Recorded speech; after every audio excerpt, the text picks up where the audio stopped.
kulankan ee kasoo qayb galeen jaaliyada Soomaaliyeed ee kasoo jeeda maamulka Koonfur Galbeed ee Soomaaliya gaar ahaan gobolka Shabeellada Hoose ayaa waxa ujeedkiisu ahaa mid lagu taageerayay dowladda cusub ee Soomaaliya oo hogaamiyo madaxweyne Farmaajo iyo waliba sidoo kale ra'iisul wasaare Kheyre waxaana dadkii halkaasi kasoo qayb galay ee ka dhawaajiyay in jaaliyad ahaan ee garab taagan yihiin dowladda cusub ee Soomaaliya dhanka kalena jaaliyada ayaa baaq u jeediyay maamulka Koonfur Galbeed ee Soomaaliya iyagoona ugu baaqay in maamulkaasi oo ka shaqeeyo cadaaladda iyo horumarinta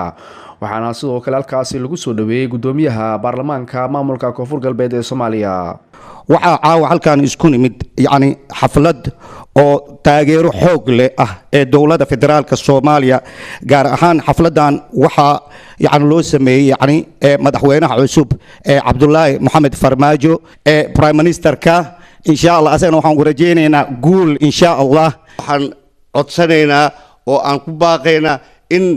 دولة عصب هوست كحريقته عدالة يا أمني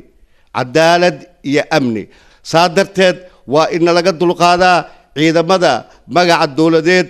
شاكتا دت كانت نباتية habeenkii birta maalintiina isbaarooyinka baad aga qaata waxaan leenahay guutada saddexaad ee gobolka Shabeellaha Hoose ee magaca ciidanka qaran ku jooga hana laga dulqaado cadaaladda waa mid aan codsaneyno wuxuu kaloo ka hadlay amaanada inuu dhoorayo waa tii aan rabno wuxuu kaloo ka hadlay amniga midii aan rabno waa hadan wuxuu kaloo ka hadlay musuqmaasuqa inuu la dagaali doono waa afar shay oo dadka laga xoog badan yahay aad u anfacaya afartan shay marka waa taageereynaa si fiican aan soo dhaweyneynaa waxaan rabaa marka halka inaan ugu mahadceliyo TV-ga Universal oo aad u dadaalo warbixino iyo dadka wax kasta u baahiyo iyo midda kale hadda daraad inay geeyeen magaalada Baydhabo konton boyod biyo injineer Axmed iyo Xamduuni waxay geeyeen biyahaas Baydhabo dadka awaaraha ay u geeyeen maamulkeena marka dowlad goboleedka Koonfur Galbeed oo hadda markaad fiiriso xilligii madaxweynaha la doortay iyo golihiisa wasiirada la soo dhiso 2 sano bar ay ka soo wareegtay baarlamaankuna hadda hal sano uu jirsaday oo sanadkii labaad hadda noo socoto runtii muddadaas yar marka aan jirnay waxa way waa hawsh hal maalin lagu sameyn karo lagu gabagabeyn karo ma jirto wax walba waxay leeyihiin marka intii laga soo gaaro iyo priorities ay u kala leeyihiin in loo kala hormariyo marka waxa kaliya oo hadda ka maqan magaalada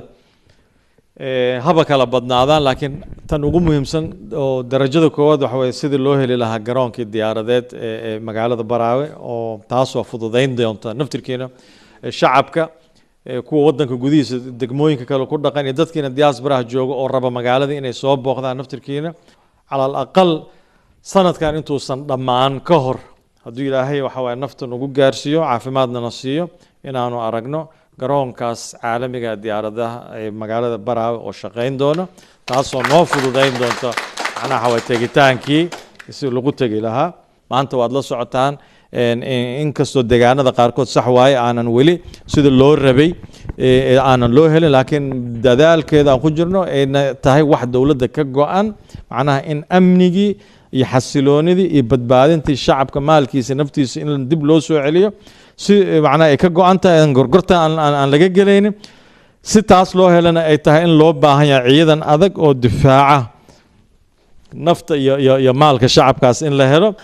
si kastaba ahaatee kulankan ayaa noqonayn kulankii ugu horeeyay ee jaaliyada ay iskugu yimaadaan magaalada London balse wuxuu ka mid noqonayaa kulamada taageerada ballaaran loogu jeedinayo dowladda cusub ee Soomaaliya oo hogaamiyo mudane Farmaajo Cabdirashiid Maxamed Nuur Cabdirashka Universal TV London